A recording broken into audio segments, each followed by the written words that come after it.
Audio knygoje Išgyventi paauglystę tėvams ir mokytojams edukologė daktarė Austėja Landsbergienė dalijasi įžvalgomis, žiniomis ir patirtimi, kurias įgijo daugiau nei 4 amžiaus dirbdama švietimo sistemoje, pati būdama 4 paauglių mama, bendraudama su kitais paauglių tėvais ir nuolat žongliruodama profesiniu bei mamos vaidmenimis. Šioje audio knygoje rasite arti 100 paauglių tėvams ir mokytojams aktualių temų, pagardintų autentiškomis istorijomis iš pačios daktarės Austėjos Landsbergienės gyvenimo, auginant savo vaikus. Anot pačios autorės, paauglystė yra amžiaus tarpsnis, kur kuo daugiau žinai, tuo geriau supranti, kad nieko nežinai. Tad geriausia yra pasiduoti natūraliai paauglystės tėkmei ir apgaubti tai, kas vyksta meile, kantrybe ir supratimu, kad visa tai yra laikina. Ir tai paskutinis vaiko šuolis prieš tampant jaunu, suaugusiu žmogumi. Mes, tėvai ir pedagogai, esame bendrakeleiviai, galintys palaikyti ir ištiesti ranką, kai paaugliui bus sunkiausia. Audio knygą praturtina ir pačių paauglių mintys įvairiomis tėvus ir pedagogus neraminančiomis temomis, bei profesoriaus Vytauto Landsbergio pokalbių ištraukos su proanūke Gertrūda apie paauglystės ypatumus skirtingose kartose ir net šimtmečiuose. Autorė viliasi, kad išgyventi paauglystę bus pagalbininkas tėvams bei pedagogams ir atsakys į bent keletą iš begalybės kylančių klausimų, nuramins, suteiks vilties, įkvėps. Audioteka LT ir leidykla Dvi tylos pristato daktarės Austėjos Landsbergienės audio knygą Išgyventi paauglystę tėvams ir mokytojams. Įgarsino Kristina Savickytė. Augustui Gabrieliui, Vilhelmui Konstantinui, Mortai Sofijai ir Gertrūdai Elenai, išmokiusiems mane nuolankumo ir kantrybės. Be jų niekada nebūčiau rašiusi knygos apie paauglystę. Vis dar kasdien dėkoju už tai, kad atsidūriau švietimo srityje. Prasmingesnio darbo neįsivaizduoju. Ši knyga antroji amžiaus tarpsnių serijos mokslo populiarinimo praktinė knyga tėvams ir pedagogams, pratęsianti pradinukų abėcėlę tėvams ir mokytojams. Jokiu būdu šią knygą nenoriu pasakyti, kad perpratau paauglius. Paauglystė man vis dar iš visų amžiaus tarpsnių yra didžiausia paslaptis. Kita vertus, ta paslaptis be galo masina, nes gyvenimas su paaugliais ir šalia jų yra it amerikietiški kalneliai, su didžiuliais pakilimais ir kvapą gniaužiančiais kryčiais. Dažnai viskas vyksta tą pačią dieną, o gal net ir valandą. Dirbdama su paaugliais suprantu, kad tikiu pasaulio ateitimi ir nuolat po pokalbių bei susitikimų su jais galvoju, kad viskas mūsų pasauliui bus gerai. Ir tas jausmas yra be galo geras, be galo šviesus. Klausykite knygą ne iš eilės, o pagal poreikį, pasirinkdami konkrečią temą. Žinoma, galite klausyti ir iš eilės. Jei reikia, grįžkite ir klausykite vėl. Pritaikykite tai, ką pavyksta pritaikyti. Ir nesijaudinkite dėl to, kas netinka. Neabejoju, kad rasite sprendimų, kurie čia nėra nupasakoti, o jums būtent jie bus patys vertingiausi. Tikiuosi, kad tai, ką išgirsite, jūs nuramins, įkvėps, atsakys į klausimus arba padės rasti savus atsakymus. Paauglių amžiaus tarpsniai. Paauglystė tai toks amžiaus tarpsnis, kai iš vaikystės pereinama į jaunystę. Šiuo laikotarpiu vyksta įvairių fizinių, kognityvinių ir elgesio bei socialinės raidos pokyčių. Dauguma mokslininkų paauglystę skirsto į 3 tarpsnius – ankstyvąją, viduriniąją ir vėlyvąją. Ankstyvoji paauglystė dažniausiai prasideda sulaukus 9–10 metų ir trunka iki 13 metų. Vidurinioji prasideda sulaukus 13–14 metų ir trunka iki 16–17 metų, o vėlyvoji nuo 17 metų. Aš būčiau linkusi sakyti, kad ankstyvoji paauglystė prasideda sulaukus 9–10 ir trunka iki 12 metų, vidurinioji sulaukus 13 ir trunka iki 16 metų, o vėlyvoji nuo 16 metų. Nors tam tikras ribas galima apibrėžti, visada reikia prisiminti, kad kiekvienas vaikas yra individualus. Ankstyvoji paauglystė. Sulaukę ankstyvosios paauglystės, vaikai pradeda augti. Pastebimas didelis ūgio ir svorio šuolis. Pažastyse ir aplink genitalijas pradeda augti plaukai. Mergaitėms pradeda augti krūtys, o vaikinams padidėja sėklidės. Atsiranda susidomėjimas seksu. Jaunuoliai labiau prakaituoja, plaukai ir oda labiau riebaluojasi. Staiga susidomi savo kūnu ir gali pradėti eksperimentuoti.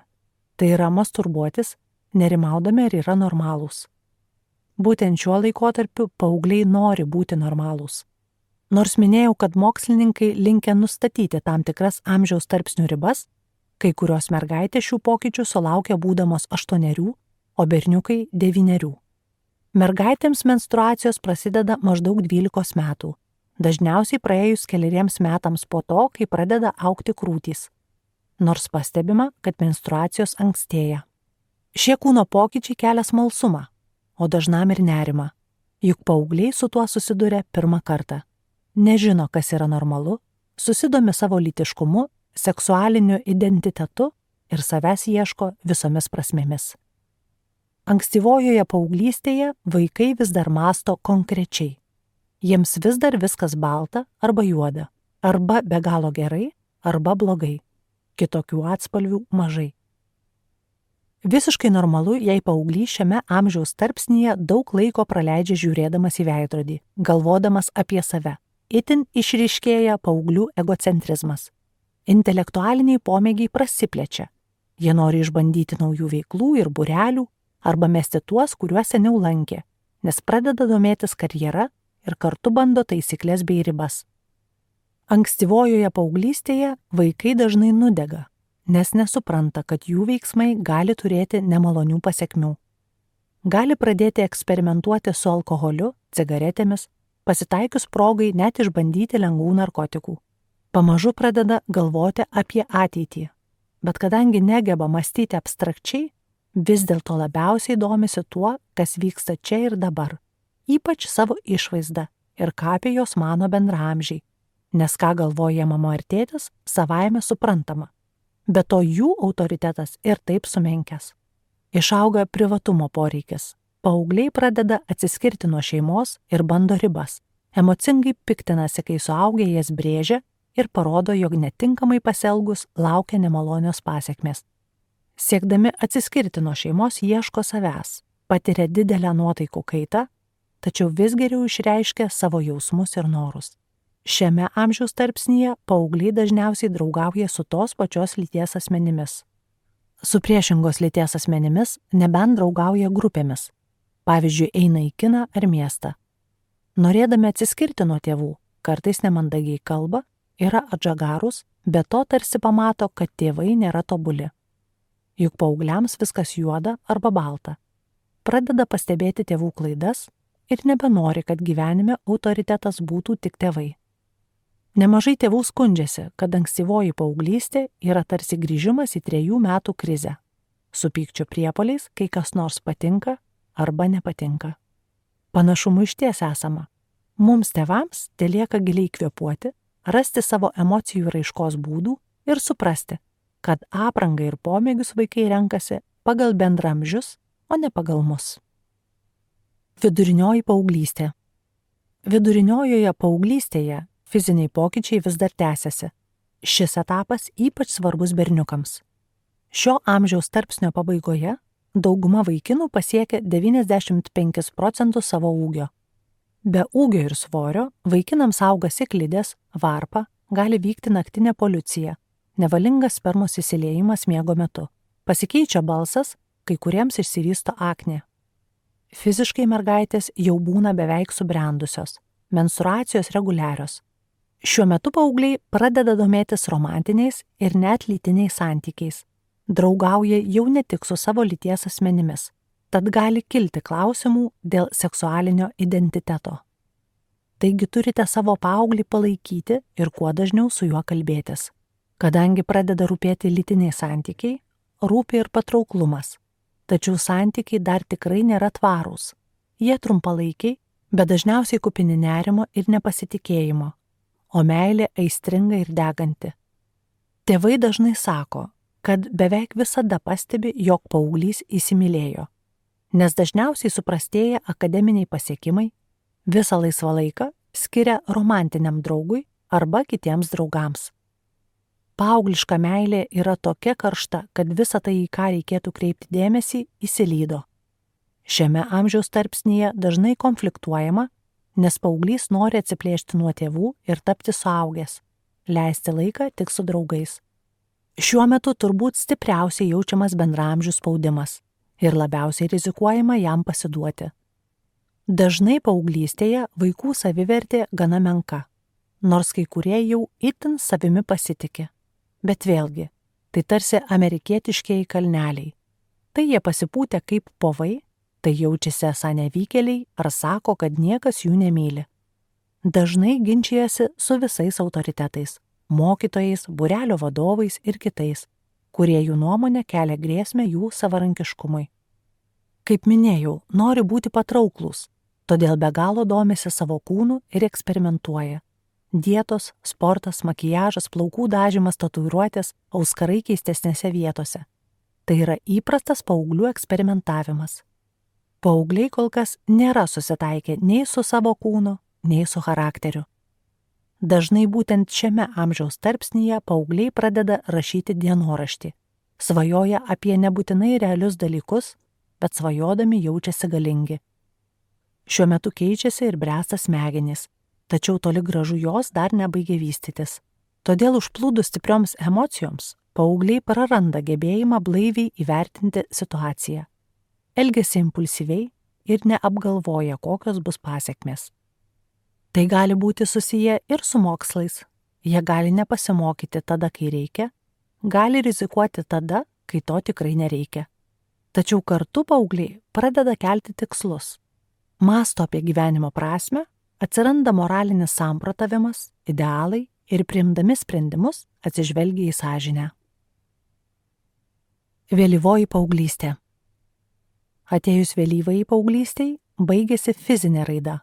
Nors berniukai dar gali augti, gali didėti tiek jų ūgis, tiek svoris. Šiame amžiaus tarpsnyje paaugliai jau gali kontroliuoti savo impulsus, įvertinti riziką ir pasekmes, domisi rimtesniais santykiais, turi aiškesnį seksualinį identitetą. Gali pasakyti, kas jie tokie yra, kas jiems patinka, kokios jų vertybės, ką galvoja apie ateitį, apie ką svajoja. Todėl visi ryšiai su draugais ir romantiniais partneriais yra stabilesni. Santykiai su tėvais tampa geresni, paaugliai jau geba ramiai su jais padiskutuoti. Nebėra taip, kad tėvai automatiškai yra milžiniškas autoritetas. Jie jau patys pasirenka tėvus kaip autoritetą. Taip pat sparčiai vystosi kognityvinė raida. Paaugliai jau gali palaukti apdovanojimo, yra savarankiškesni ir vis emociškai stabilesni. Po truputį ateina identiteto pajauta, gebėjimas įvardinti ir kalbėti apie savo idėjas, jausmus, tikslus. Paaugliai nebėra karštakošiai, gali nusileisti, rasti kompromisą, geba pagalvoti ir rūpintis kitais. Kadangi jau galvoja apie ateitį, atsiranda darbo etika, mąsto apie savo vaidmenį pasaulyje, tad tai įtvirtindami atsigręžia į tam tikras tradicijas. Jiems kyla klausimų apie šeimą ir kitas socialinės institucijas. Šiuo metu paaugliai nurimsta ir ima labiau pasitikėti savimi. Nors kognityvinė raida dar nesibaigė, galima teigti, kad jie jau užaugo.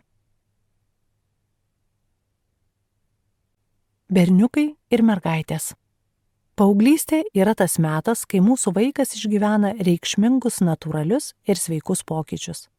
Fiziniai, emociniai ir psichologiniai pokyčiai siunčia signalą, kad vaikas pamažu tampa paaugliu. Nors 21 amžiuje akcentuojame nestereotipinį ugdymą, nesidalinimą vaidmenimis ir kiekvieno vaiko individualumą, turime pripažinti, kad berniukų ir mergaičių pokyčiai nėra identiški. Fiziniai pokyčiai paauglystės metu. Mergaitės. Paauglystėje ne tik augama fiziškai, bet ir patiriama socioemocinių pokyčių. Kalbant apie fizinius pokyčius, mergaičių branda dažniausiai prasideda sulaukus 10-11, o berniukų 11-13 metų. Tačiau kai kurioms mergaitėms brendimas gali prasidėti ir sulaukus 8 ar 13, o berniukams ir 9 ar 14 metų. Normos ribos plačios, todėl dažnai akcentuoju, kad kiekvienas vaikas yra skirtingas. Patys pokyčiai taip pat gali vykti skirtingai. Vieni vaikai akivaizdžiai pasikeičia per porą metų, o kai kuriems prireikia ir 5. Kalbant apie mergaitės, turbūt vienas pirmųjų matomų brendimo ženklų yra krūtinės vystymasis. Vienoms krūtis auga sparčiau, kitoms lėčiau, kartais jos būna jautrios, todėl dukroms gali būti nejauku arba net gėda.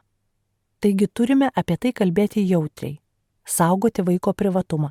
O specialistai rekomenduoja pirmiausia dukrai pasiūlyti švelnios, malonios medžiagos ar sportinę liemenėlę, su kuria ji jaustųsi patogiai, o perėjimas nebūtų toks drastiškas. Be jokios abejonės vyksta ir itin spartus augimo šuolis. Ankstyvojoje paauglystėje mergaitės dažnai yra aukštesnės ir atrodo vyresnės už berniukus. Taip pat pasitaiko, kad vaiko kūno dalys auga neproporcingai ir tas neproporcingumas akivaizdžiai matyti. Augimo šuolio metu mergaitės gali paaugti nuo 5 iki 20 cm. Vėliau, sulaukus 16-17 metų, augimas sustoja. Mergaitės kūnas pamažu tampa vis moteriškesnis, bet tai ne visada kelia tik teigiamus jausmus. Kiek vėliau, mergaitėms pradeda pažastyse augti plaukai, prasideda pirmosios mėnesinės. Turėtume su jomis apie tai pasikalbėti ir paaiškinti, kad tai jokių būdų nėra gėdinga. Dukra turėtų galėti mums papasakoti, jeigu patiria makšties niežulį, jeigu mėnesinės yra skausmingos, jeigu įskyros blogo kvapo, kad galėtume jai padėti ir prireikus kreiptis į specialistą. Jeigu dukra nenori ar nedrįsta su mumis apie tai kalbėti, reikėtų sutarti, kad tokiu atveju ji tiesiog paprašys apsilankyti pas šeimos gydytoją, o mes nelysime su klausimais, ko jai ten prireikė.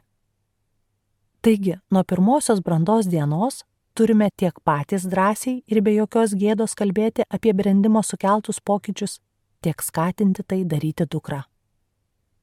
Berniukai. Jeigu auginate berniuką, paauglystės pradžioje turite su juo pasikalbėti apie tai, kad jo išoriniai lyties organai augs, kad aplink juos pradės dygti plaukai. Antrame brandos etape prasideda augimo šuolis. Vaikinai sparčiai išauga, platėja jų krūtinė, pečiai ir lygiai taip pat kaip merginoms kūno dalys gali augti neproporcingai. Vaikinai per šį augimo spurtą paauga nuo 10 iki 30 cm. Augti nustoja būdami 18-20 metų. Trečiame brandos etape vaikinams pradeda augti plaukai pažastyse, ant veido, kitų kūno dalių, patankėja plaukai ant rankų ir kojų.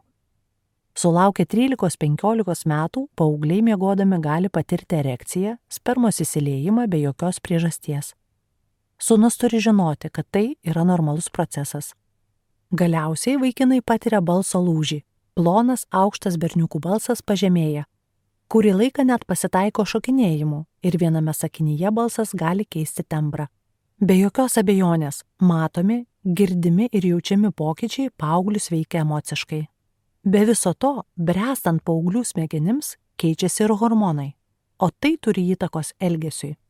Paauglys įsiugdo tokias savybės kaip savikontrolė, gebėjimas spręsti problemas ir priimti sprendimus, nes būtent ankstyvojoje paauglystėje vaikas pradeda vis geriau mąstyti abstrakčiai.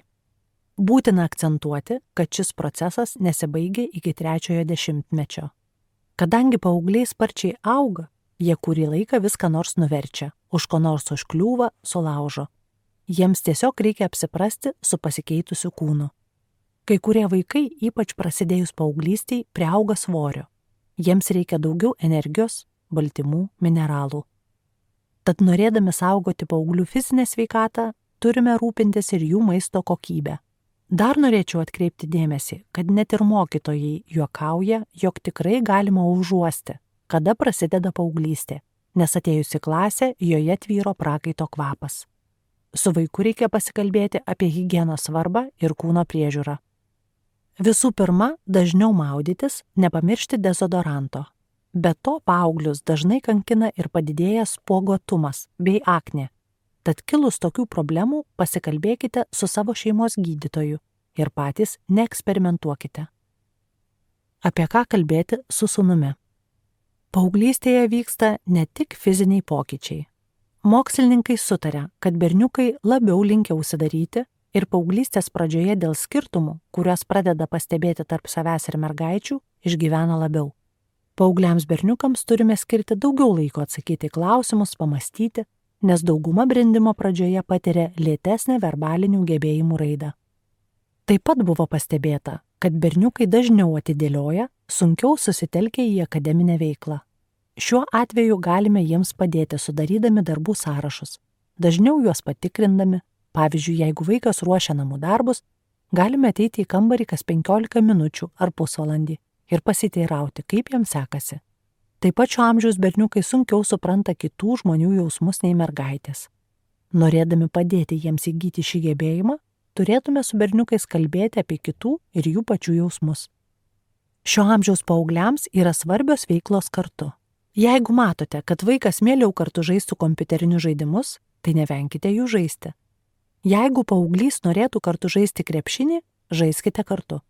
Kalbant apie paauglius, tam tikros veiklos ne tik gali, bet ir turi būti mūsų inicijuotos.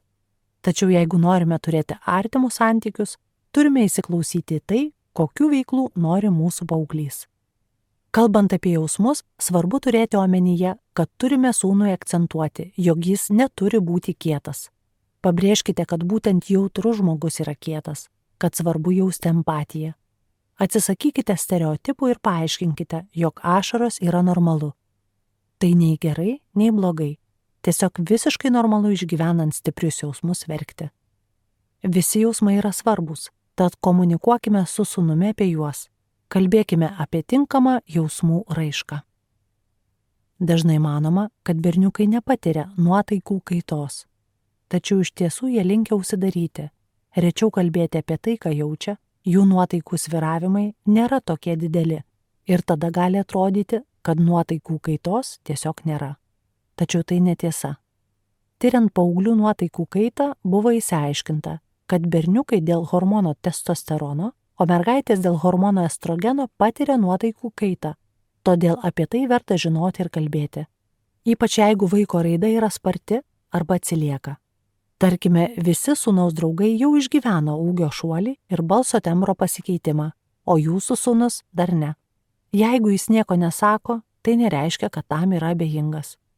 Kadangi paaugliai berniukai kalba mažiau, tokie pokalbiai yra itin svarbus. Net rekomenduojama kalbėtis nežiūrint į akis. Kalbėtis galite automobilyje, tvarkydamiesi ar žaisdami krepšinį. Pokalbis turi būti nuolatinis mūsų bendravimo ir bendradarbiavimo su vaiku palydovas. Be jokios abejonės paauglystė yra metas, kai berniukai nori bandyti ribas ir dažnai tai daro elgdamiesi rizikingai. Galbūt pradeda rūkyti, vartoti alkoholį, išbando narkotinių medžiagų, specialiai elgiasi priešingai nei sutarta ir panašiai. Vėlgi tai yra normalu. Tačiau kaip viskas pavyks, priklauso nuo mūsų turėtų pokalbių. Nepamirškite kalbėti ir apie mandagumą. Nėra mandagu gatvėje spjaudytis ar burptelti, kai kitas žmogus su tavimi pasisveikina.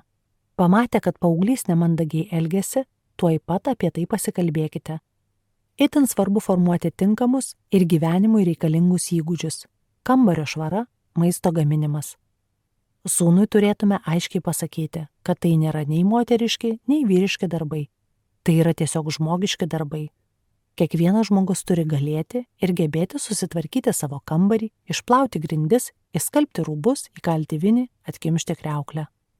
Paauglystės pradžioje nepamirškite su sūnumi pakalbėti apie seksualumą ir lytinius santykius.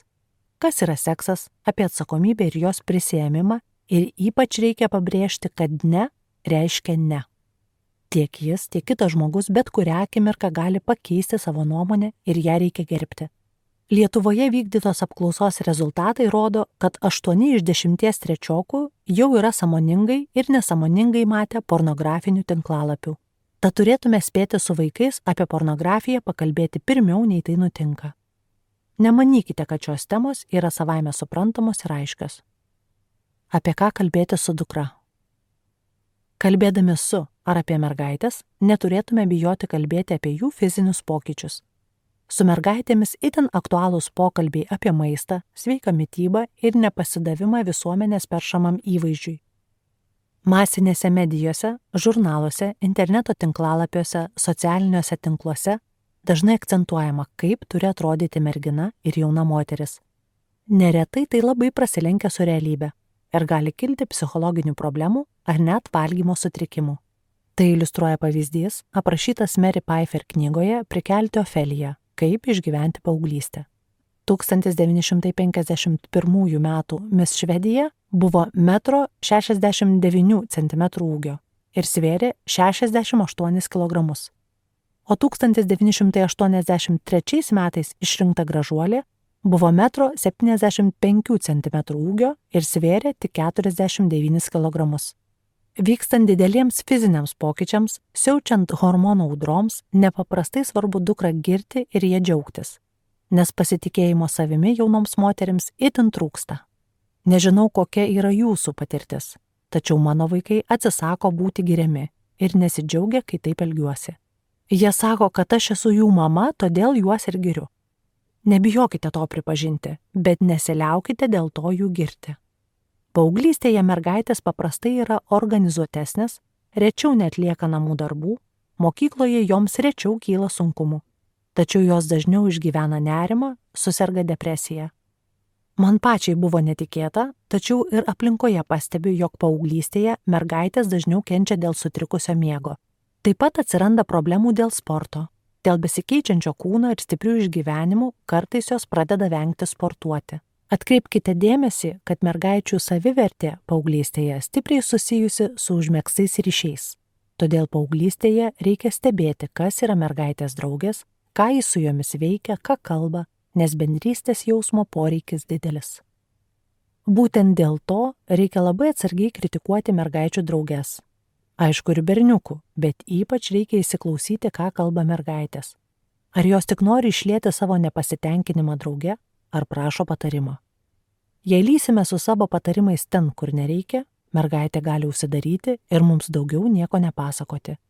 Dėl minėto hormono estrogeno mergaitės patiria stipresnę nuotaikų kaitą negu berniukai.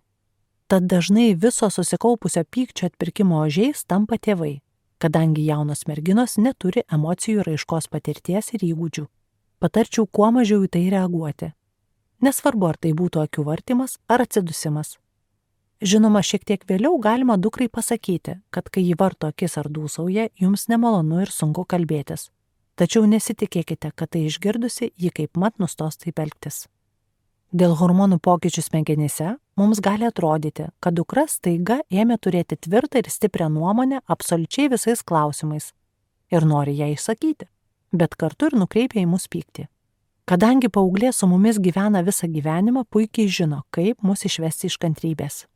Vien tai, kad jai sunku kontroliuoti impulsus, nereiškia, jog ji gali nepagarbiai elgtis. Todėl nurimus audroms turėtume pasakyti, kad su mumis taip kalbėti negalima, kad tai yra nemandagu ir nepagarbu. Be viso šito mergaitės patiria daugiau spaudimo dėl intimių santykių. Turime su jomis kalbėtis, ką reikėtų sakyti ar kaip elgtis, jeigu bučinys virstų kuo nors, kas joms nemalonu ir jos norėtų pasakyti stop. Noriu pabrėžti, kad apie tai su mergaitė reikėtų pakalbėti iš anksto, neužplūdus vienokioms ar kitokioms emocijoms ir kalbėti ne kartą, kad iškilus tam tikrai situacijai ji tarsi automatiškai pajustų impulsą elgtis taip, kaip mes ir kalbėjome. Vėlgi reikia suvokti, kad aptempta ar itin trumpa apranga nereiškia, jog mergaitė galvoja apie seksą ar seksualumą. Ji tiesiog tyrinėja savo pasikeitusi kūną ir eksperimentuoja su apranga. Seksuali apranga tikrai nėra lygų sekso kvietimui. Abi lytys turi ir skirtumų, ir panašumų. Paauglystėje labai stengiamės nestereotipiškai ugdyti savo sūnų ir dukrą, tačiau iš didelio rašto neišeikime iš krašto ir supraskime, kad dauguma mergaičių yra mergaitės, o dauguma berniukų yra berniukai. Visi turi savo poreikius, kuriuos galima generalizuoti. Negalima generalizuoti visko ir visų. Kartais ir tarp tipinių mergaičių bei berniukų yra itin didelių skirtumų. Neneikime, kad biologiniai skirtumai mergaičių ir berniukų smegenyse lemia tai, kad jauni žmonės skirtingai priima informaciją, bendrauja ir mokosi. Abi lytis reikia lavinti. Automobilyje klausykite žinių radijo, dalinkite su vaikais įdomiais straipsniais. Suprantu, kad jie ne visada tai priims ir tuo domėsis, tačiau esu tvirtai įsitikinusi, kad būdamas paauglys, vaikas privalo žinoti, kas yra šalies premjerė ar kokios pagrindinės problemos vyrauja pasaulyje. Lygiai taip pat neturime vaidinti vaiko draugų. Kalbėdama apie pokalbius su vaiku noriu pabrėžti, kad vaikams reikia tėvų, nes draugus jie jau turi. Jiems reikia šiltų, gražių, pasitikėjimų grįstų santykių, tačiau mes savo vaikams turime būti draugiški tėvai, o ne draugai. Kai paauglys su mumis nenori kalbėti, nepriimkime to asmeniškai. Bendraudami su mumis jie jaučiasi saugus, todėl taip atsipalaiduoja, kad net gali mus atstumti. Paauglystėje jie be galo susitelkia į save, todėl neturėtume įsižeisti, jei jie nemato, kad ir mums tai yra sunkus etapas. Kartokite savo, kad tai normalu ir laikina. Suprantu, kad tai yra labai sunku, kad ilgimės to laiko, kai vaikas ateidavo, myluodavo ir apsikabindavo. Tačiau turime suprasti, jog tai yra svarbus virsmas, kurį turime gerbti. Šiame amžiuje svarbiausia klausytis. Neišspręsti situacijas, ne jas taisyti, o girdėti ir padėti, jeigu vaikas paprašo pagalbos. Kai kurie fiziniai pokyčiai būdingi vyriškai lyčiai, kiti moteriškai. Vienus pokyčius sukelia testosteronas, kitus estrogenas. Tačiau su vaikais kalbėdami apie jų socialinį ir emocinį gyvenimą turime pabrėžti, kad suaugę abu galės rūpintis kūdikiu, pakeisti nuleistą padangą ar pagaminti pietus. Ką tavo nuomonė tėvai turėtų žinoti apie tavo emocijas?